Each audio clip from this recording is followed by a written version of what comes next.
17वीं शताब्दी की बात है। सालबेग के पिता एक मुगल सेनापति थे और उनकी माता एक हिंदू ब्राह्मणी थीं। एक बार एक भीषण युद्ध के दौरान सालबेग बहुत बुरी तरह घायल हो गए। उनके घाव इतने गहरे थे कि सभी हकीमों और वैद्यों ने जवाब दे दिया और कह दिया कि इनका बचना नामुमकिन है।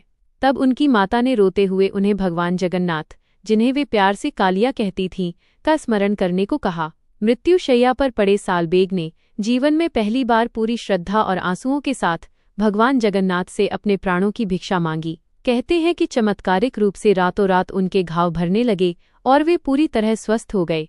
इस घटना ने सालबेग का जीवन हमेशा के लिए बदल दिया और वे सब कुछ छोड़कर पुरी आ गए।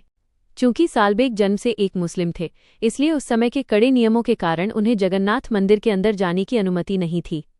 लेकिन सालबेग ने कोई विरोध नहीं किया।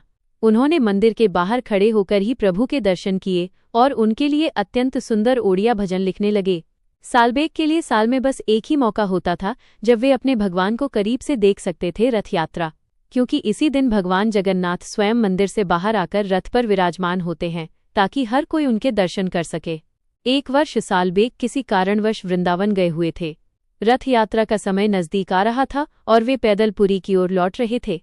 अचानक रास्ते में वे गंभीर रूप से बीमार पड़ गए और उनका रथ यात्रा तक पुरी पहुंचना असंभव हो गया। सालबेग सड़क किनारे गिर पड़े और फूट फूट कर रोने लगे। उन्होंने एक भावपूर्ण भजन लिखा और भगवान से प्रार्थना की कि हे नीलाचल के नाथ, मैं एक अधम हूँ और मंदिर के अंदर नहीं आ सकता। मेरे प्राण तब तक नहीं निकलेंगे जब तक मैं आपके दर्शन न कर लूं। इसलिए हे प्रभु, जब तक आपका ये दास आप तक न पहुंच जाए, कृपया अपना रथ आगे मत बढ़ाना। उधर पुरी में विश्व प्रसिद्ध रथ यात्रा शुरू हुई। लाखों भक्त ढोल नगाड़े और जयकारों के साथ भगवान जगन्नाथ का विशाल रथ नंदी घोष खींच रहे थे। लेकिन अचानक बीच रास्ते में वो विशाल रथ एक जगह आकर रुक गया। पुजारियों और लाखों लोगों ने मिलकर रस्से खींचे। राजा ने अपने हाथी मंगवाकर रथ में बंधवा दिए, लेकिन रथ 1 इंच भी टस से मस नहीं हुआ। ऐसा लग रहा था मानो रथ के पहिए जमीन में धंस गए हों। दिन बीतने लगे, लेकिन रथ वहीं खड़ा रहा।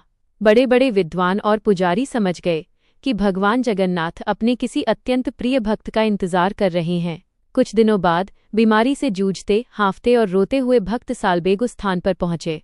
भीड़ को चीरते हुए वे रथ के सामने गए और अपने कालिया को देखकर उनकी आंखों से आंसुओं की धारा बह निकली। सालबेग ने जैसे ही भगवान को दंडवत प्रणाम किया और उनके दर्शन किए, रथ के पहिए खुद ब खुद ढीले पड़ गए।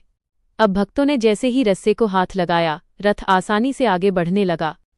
ये अद्भुत घटना साबित करती है कि भगवान किसी धर्म या जाति के नहीं, केवल सच्चे हृदय के अधीन होते हैं और वे अपने सच्चे भक्त का इंतजार करने के लिए पूरी दुनिया को रोक सकते हैं।